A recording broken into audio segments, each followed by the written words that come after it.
नमस्कार, Amar Ujala the bonus में आपका बहुत बहुत स्वागत है। मैं हूं आपके साथ अभिषेक गुप्ता और आप देखना शुरू कर चुके हैं क्रिप्टो काउंटर। क्या कुछ हुआ है पिछले 24 घंटे में, चलिए फटाफट जानते हैं आज के शो में। तो क्रिप्टो बाजार में रिकवरी की उम्मीद लगाकर बैठे लिवरेज ट्रेडर्स को आज बड़ा झटका लगा है। कॉइनडेस्क की रिपोर्ट के अनुसार पिछले 24 घंटों में करीब $563 मिलियन के क्रिप्टो पोजीशन लिक्विडेट हो गए। सबसे ज्यादा नुकसान इथेरियम में लॉन्ग पोजीशन रखने वाले ट्रेडर्स को हुआ, जबकि दूसरे नंबर पर बिटकॉइन रहे। आज बिटकॉइन करीब $76,886 पर ट्रेड कर रहा था, जो दिन भर में 1.5% और हफ्ते भर में करीब करीब 5% के आसपास ये नीचे रहा।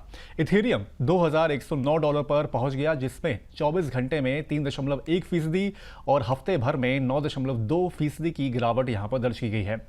सोलाना भी हफ्ते भर में 11.2% टूटकर 84.85% पर आ गया है। वहीं coin market cap fear and greed index 39 पर पहुंच गया है, जो फियर जोन को यहां पर दर्शाता है। हालांकि बाजार में पैनिक नहीं है, लेकिन लेवरेज फ्लश जरूर दिखा है। विश्लेषकों के अनुसार $563 मिलियन की लिक्विडेशन बड़ी जरूर है, लेकिन ये अभी साल की सबसे बड़ी क्रैश इवेंट्स में शामिल नहीं हुई है। ऐसी सिचुएशन तब बनती है जब ट्रेडर्स बाजार में तेजी की उम्मीद में ज्यादा लिवरेज लेकर खरीदारी करते हैं, लेकिन कीमतों में गिरावट आने पर उनकी पोजीशन फोर्सफुली बंद हो जाते हैं। पिछले हफ्ते भी बीटीसी और इथेरियम में छोटी रिकवरी देखने को मिली थी, लेकिन बाजार जल्द ही फिर नीचे फिसल गया था और इथेरियम सबसे बड़ा शिकार बना था। इसमें सबसे ज्यादा लिक्विडेशन इसलिए हुई क्योंकि इथेरियम में लेवरेज काफी ऊंचा बना हुआ था। स्पॉट मार्केट कमजोर था, पॉली मार्केट पर बड़ी गिरावट की आशंका थी। प्रेडिक्शन प्लेटफॉर्म पॉली मार्केट पर ट्रेडर्स ने करीब 60% संभावना जताई है कि बिटकॉइन $75,000 के नीचे जा सकता है। वहीं क्रिप्टो इंडस्ट्री की एक जानी मानी रिटेल कंपनी बिटकॉइन डिपो ने चैप्टर 11 बैंक्रप्सी के लिए फाइल कर दिया है। यह कदम क्रिप्टो एटीएम सेक्टर के लिए एक बड़ा झटका माना जा रहा है, जहां कभी ये model cash in bitcoin out के आसान विकल्प के रूप में देखा जाता था। 18 मई को कंपनी ने घोषणा की है कि उसने स्वैच्छिक रूप से US bankruptcy court for the southern district of Texas में चैप्टर 11 प्रक्रिया शुरू की है। कंपनी का प्लान अपने ऑपरेशंस को धीरे धीरे बंद करना है, एसेट्स की बिक्री की प्रक्रिया शुरू करना है और आखिर में व्यवसाय को वाइंड डाउन करना है।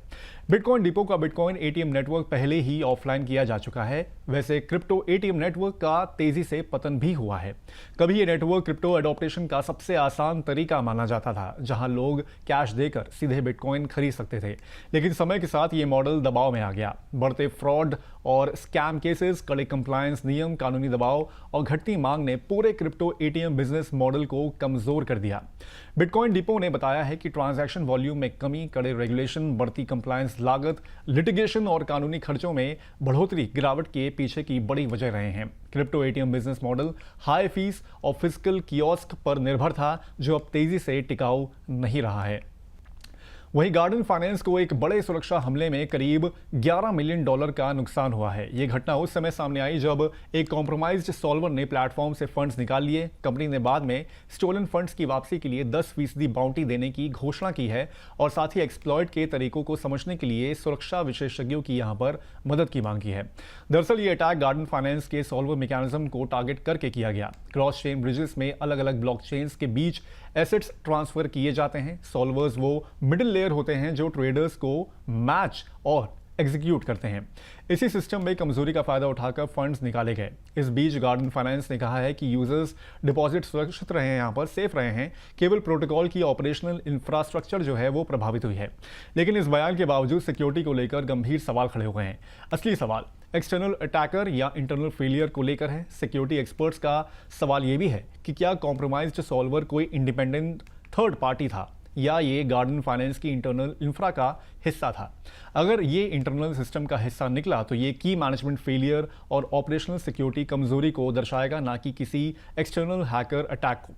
ब्रिजेस क्यों बनते हैं, जरा इसको भी समझ लीजिए। इसे भी समझिए। Cross chain bridges crypto ecosystem के सबसे कॉम्प्लेक्स और रिस्की हिस्सों में से एक हैं। वजह अलग अलग ब्लॉकचेन ट्रस्ट मॉडल को जोड़ना, ऑफ चेन रिलेयर्स पर निर्भरता, मल्टी सिग्नेचर और centralise verification system, limited validators set करना, और इन वजहों से पूरा सिस्टम कुछ ट्रस्टेड एक्टर्स पर निर्भर हो जाता है और अगर वही कॉम्प्रोमाइज हो जाए तो पूरा ब्रिज खतरे में आ जाता है। तो आज के क्रिप्टो काउंटर में बस इतना ही। ये शो कैसा लगा हमें कमेंट करके आप जरूर बताएं। बाकी अब होगी आपसे कल मुलाकात, तब तक के लिए मुझे दीजिए इजाजत। नमस्कार।